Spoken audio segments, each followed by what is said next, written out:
In this context, therefore, finance bill, let us not mince our words. We are overtaxing our Kenyans. And this disordered, disconnected, disjointed plans of increasing taxes, of looking for new areas of taxes, which could have been something more organic, systemic, that we have studied the whole system, is what we feel is one, affecting our country's economy, and secondly, it's going to seriously injure the Kenyan, the ordinary Kenyan. We are not against taxes. We believe taxes is a good thing to bring and uplift the common Kenyan and give the social welfare. However, it must be in a rational way. Can we rationalize how we approach the taxes? Can we have a program that is within a year, 5 years, 6 years, 10 years, where we want to reach? Let us not try to achieve everything at a go at the expense of our Kenyans, especially the very poor. Let us also think about how we are using the taxes. These taxes, if currently our students in our schools are not receiving capitation, if currently NHIF cannot pay the bills even of the faith-based hospitals, if currently there is such a huge debt and so many hospitals have stopped taking the NHIF card, then why the taxes?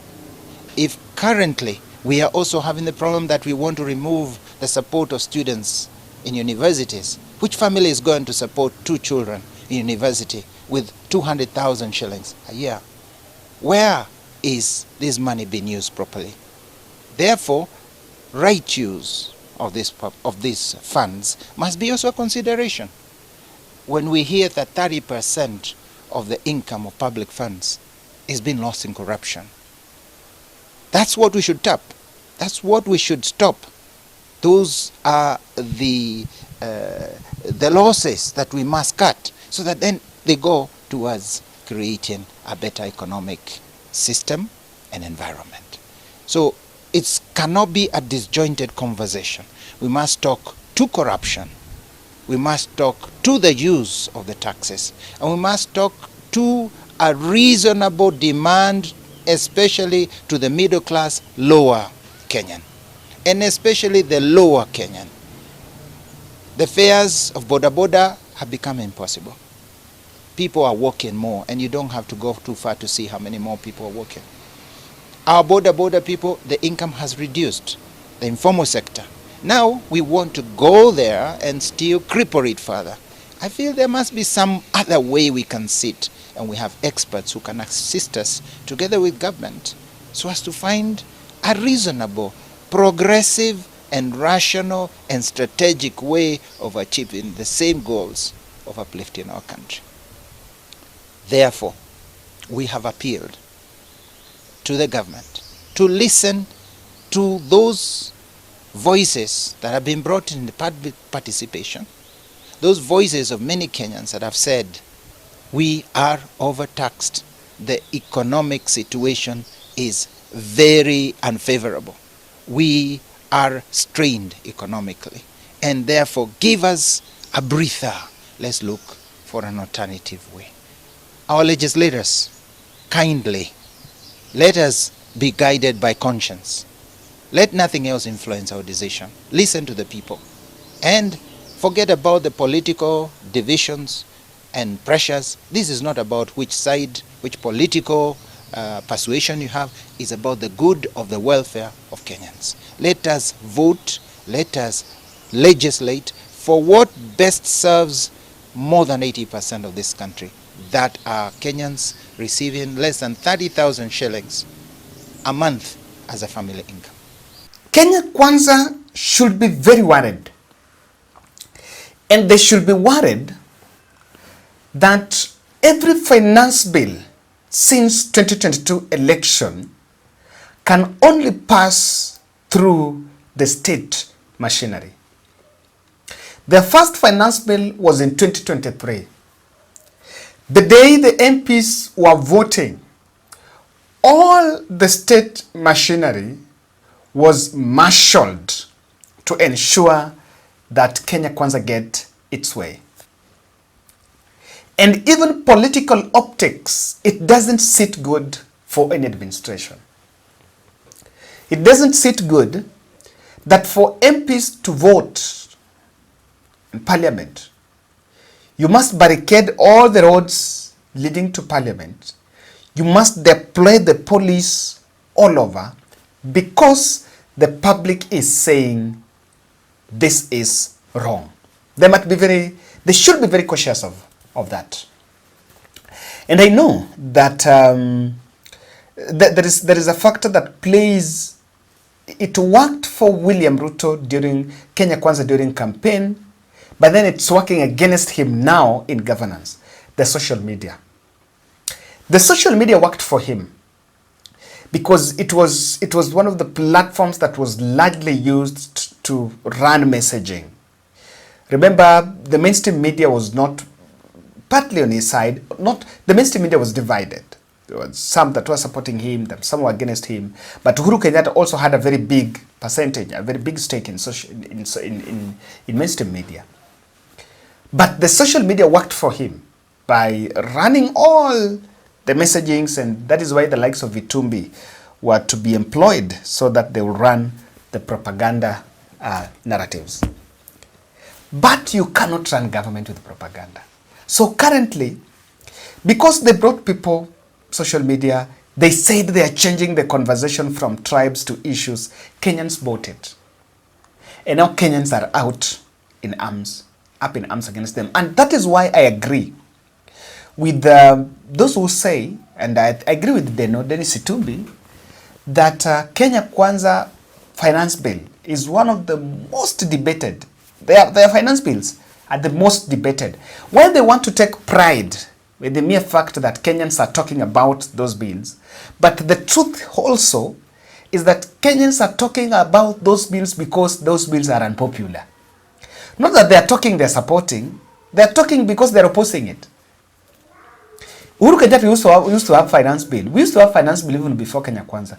But why is this one attracting this aggression? Because they are unpopular. Now today, a multi-agency security team called an urgent meeting so that to find out strategy on how to counter the Occupy Parliament protests that have been called by some activists within Nairobi, led by Boniface Mwangi and also other willing Kenyans, that have actually said that they want to try, that have been calling on Kenyans that tomorrow at 10, at 11 p.m., 11 a.m., they should go and protest around Parliament so that as MPs debate, they will also understand the pressure that is outside. I think it will bring a bit of that tension. I agree. It will bring some tension. I agree with the police on this. When MPs will be debating the bill in Parliament and people are outside, yes, it will bring some tension. Yes, it will. The Firimbi is all over. And remember, this is not a Raila thing. I keep on repeating this. This is not Raila thing. It's very easy to say Raila this when Raila is involved, but then Raila is not involved in it. It's not the Azimio thing. And so you don't know. You know if it's Raila, you can gauge, because Raila has called it, so I expect some people are going to come from Kibera, from these slums in these areas, and they'll come. So what you do, you go and then barricade those areas. So I don't know if someone calls for protest today, will you go and barricade those slums if it is not Raila that I've said? Remember, even Babu Owino has mentioned about that. Where this issue is actually the puzzle the security fellows are trying to unravel about this protest is very complicated. And it is because of, these are the puzzles that they're trying to unpack just to understand how to handle it. This evening, I've just seen a post from Jeremiah Kioni. I want to look for that poster. Jeremiah Kioni have done a post also about this, and I've been calling on members of public to come out and join that protest. Let me just get it. So these are some of the factors that are coming. You know, you want to say it's they're not involved, it's an neat thing, but again, from nowhere, you find a post from Jeremiah Kioni. The Spartans never asked how many were the enemy, but where are they? Our enemy is on Parliament Road, and the day of destiny is 18th, 6th, 2024, tomorrow. Ruto MPs want to kill us, kill our ability to work, kill our ability to learn, kill our ability to grow food, kill our ability to be healthy, kill our ability to provide for our children. And has also now shared the poster by the Boniface Mwangi team. Yes, they're saying Occupy Parliament, dress code black, carry placard, handkerchief, and a bottle of water outside Parliament at noon, meet up at noon. So he's also shared it. So when you see the likes of Jeremiah Kioni sharing it, then you understand that there could be some other deeper forces behind it. And that's why I think they're a bit stranded. How do we handle it? Then the second thing is the silence of Rigathi Gachagua. Can you try to mirror how Rigathi used to behave last year during the 2023 Finance Bill? Can you mirror how he used to behave? He used to wake up at 5 a.m. in the morning. You would also share photos. William Ruto would leave him to run the show. Then you will find him sharing photos of how he's meeting security bosses so that they can plan on how to crush the protesters. So looking at that, you compare that with his conduct now, there is a difference. And he seems to be so silent about it. Yesterday, on Sunday, when he was in Nakuru, they were opposing. There were the MPs that were opposing Finance Bill. What the government would have expected was that Rigathi was going to speak about Finance Bill and was going to support Finance Bill. Over the weekend, he was also in Mount Kenya. Instead, he didn't talk about Finance Bill, but then decided to attack President Ruto's friends, who, according to him, are people that are now against him, that are commanding him. So he's also been keeping off the Finance Bill. And I agree with someone who said here that if Rigathi is with us, then he also needs to come out and support Finance Bill. Can you get this, what this mzee said? Jina langu ni Senator Mwangi wa Rekwi.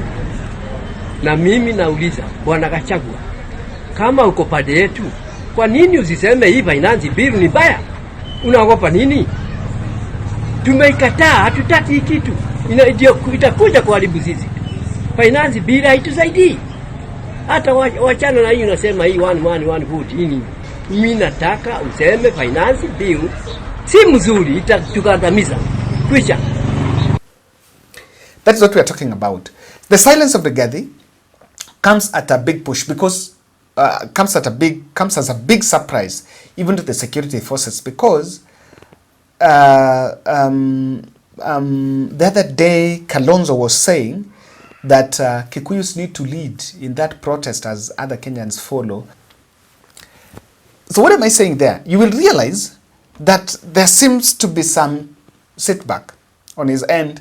What you would have had now is someone calling press briefing, you know, I'm a Mount Kenya business community, our businesses will be destroyed. I don't know, I'm so and so, our businesses will be destroyed. We are working in town, will not find. There will be those manner of stories. But on this one, no one is talking about it. And I remember last time when people complained and said that their businesses will be shut, some Kenyans were reminding them that, look here, even without this protest, these businesses, the bill will still shut their businesses. And I think Kenyans also saw that. So the public has been coming out. The other third concern for the military, for the intelligence guys, is the faces of civil society behind it. The last protest, you will see those placards. You will see logos of some NGOs around it. These things are normally funded by a fund. I was listening to a documentary, and for those who followed that analysis on Ukraine-Russia war, in that documentary was saying that after the 2010 election, Viktor Yanukovych won that election, and then he was against US. So he did not support US expanding NATO to Ukraine and said they wanted to be neutral. So he was US was against him. So what allegedly US did, US managed to remove him out of power. So did they manipulate the votes? This is what happened. The machinations of foreign nations, of even the US, in meddling in other elections is not through direct, it's through these NGOs. Yes, if they want to checkmate, there will be a manner of money being pumped into these NGOs and the checkmate government. That is what happened. And the maiden protest in Ukraine in January 2014, that was then leading to the ejection of, leading to Viktor Yanukovych losing that election, a US diplomat went to address the crowd. A US envoy there. He went to address the crowd in Ukraine. For example, I just want to give an example, that people are protesting towards parliament. Then from nowhere, Meg Whitman is going to address that crowd and is encouraging them to protest. That is what happened in Ukraine. So in that report, they were saying that one of the tools that foreign powers will always use to meddle with the elections in the continent here, in other countries, is through these NGOs. In Bangladesh, I don't know whether I analyzed it here, Bangladesh president was saying that was alluding to US, asked her to allow the US establish a military base there so that you would have an easy election, an easy re-election. What am I saying? What I'm saying here is that this could still have a civil society behind it. And with that, tells you that it is well oiled. The other aspect that is worrying, and this is the bombshell, this is what is worrying this team in this country, the social media revolution. Remember that is uncontrolled. Look at what the TikTok generation guys are doing. The other video I just shared, the other analysis, just shared with you someone breaking down the budget. And just allow me to replay that video here. I really liked it. Let me just play it here. Kabla uende kupigwa tear gas kesho pale parliament juu ya finance bill, wacha nikuchanue what this man is going to do. There is 660 million ya kujenga DP house, ya kurenovate DP house.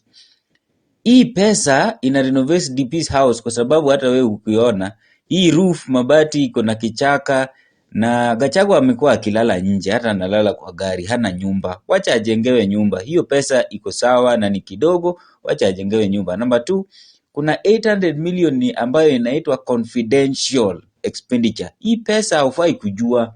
Hii ndio pesa inalipa watu kama Jalango, waachane na ODM. Hii pesa ndio labda italipa kina baba, wanyamaze. Hii pesa hata ndio italipa Chalin Ruto.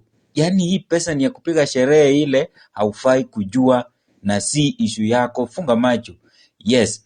And then number 3, kuna 460 million ya kurenovate Harambee Annex. Hiyo nyumba imechapa hata yenyewe. Na hata ukiona hivi cement pia imepanda juu. Cement moja saa hii, bag moja ya cement inaenda I think it is 5,000.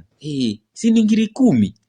Hii pesa ni kidogo, wacha wa renovate. Alafu kuna 200 million ya V8 na MTX ya kununulia president na officials magari.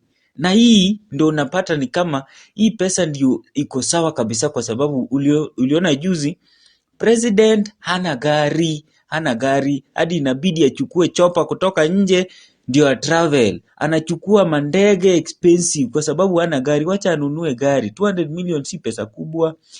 Alafu kuna alcohol money 250 million. Hii ni alcohol awareness.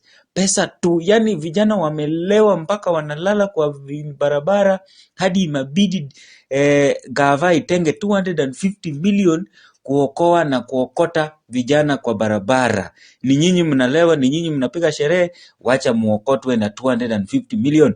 Alafu kuna 250 million tena ya medals. Sasa wakishaokotwa pale wapelekwe rehabilitation, ukirecover unapewa medal ya 150 million, unapewa medal ya 1 million, zingine zinapewa Kipchoge. Wacha mupewe medals mkishatolewa kwa streets juu ya kulewa. Hii pesa iko sawa, na mimi naona hii bill. Kwa hiyo sababu kesho tukienda pale parliament, Hatupigi nduru, tunaenda kucongratulate MPs kwa sababu hii bill iko sawa.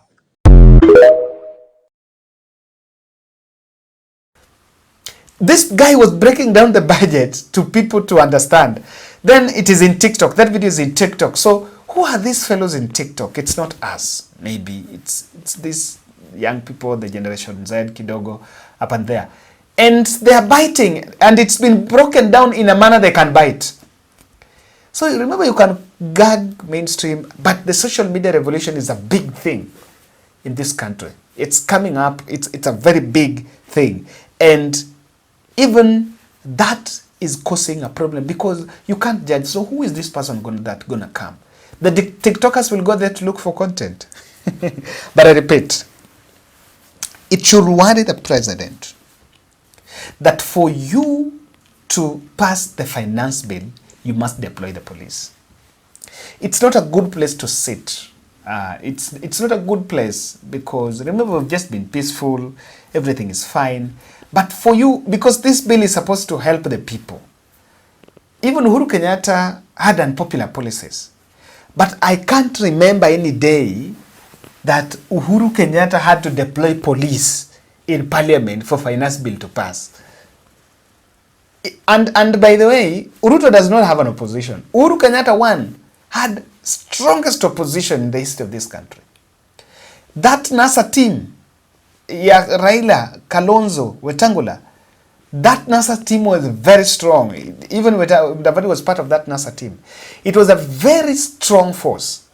And they never had the police to pass bills.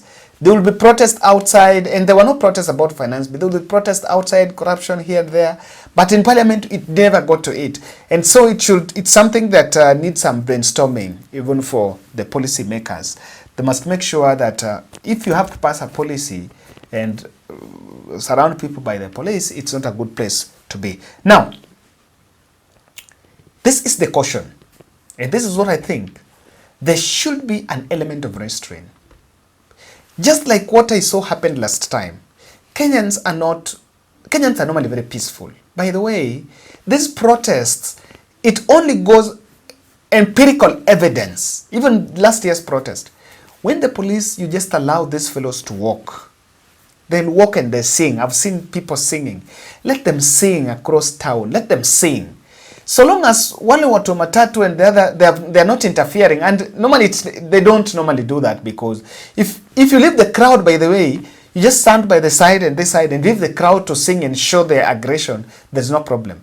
But if you start, very mischievous things like, tear gas people there, do this, those things, just let the people protest. Even the police are also seeking salary increase. In that budget, it has not been affected.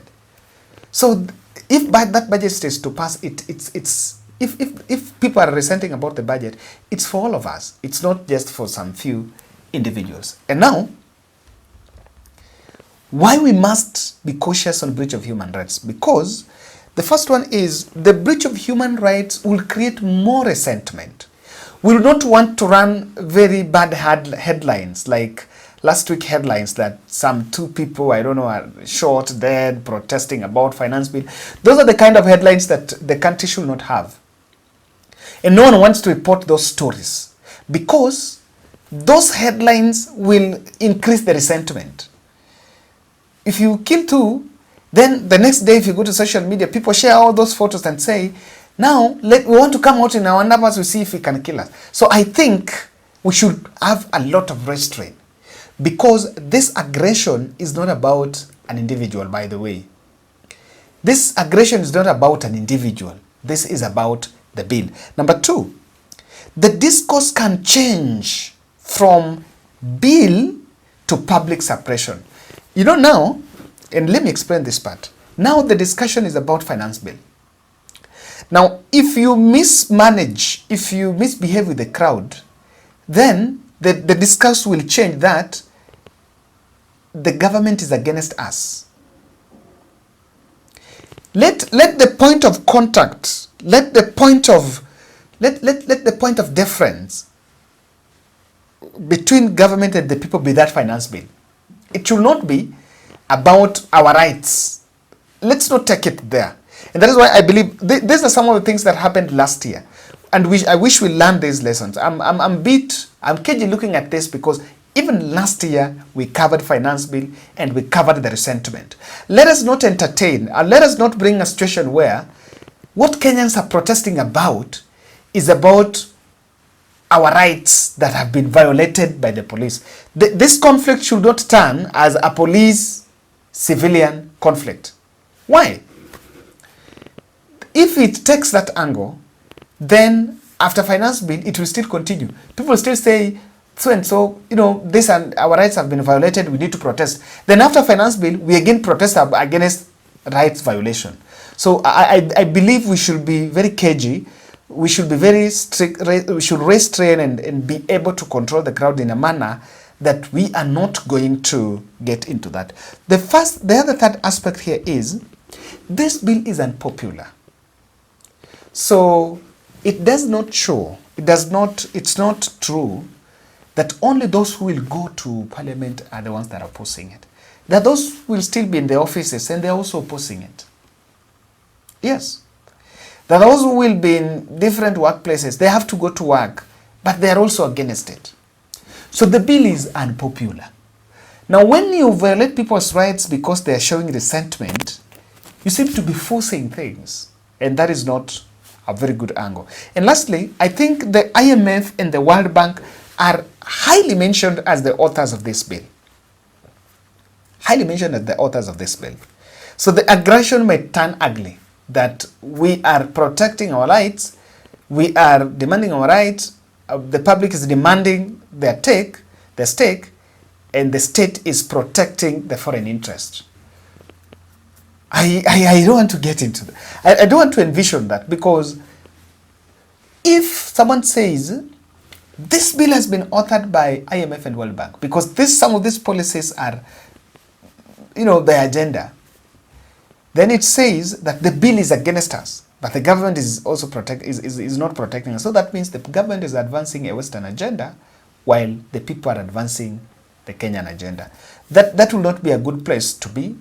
We're really following up on this, and I hope we just restrain. I am one person that looking at what happened last year. Yes, last year we were seated. We were looking at those photos. How even our leaders. I remember Millicent. Millicent Odhiambo crying out on how our young people are killed in Kisumu.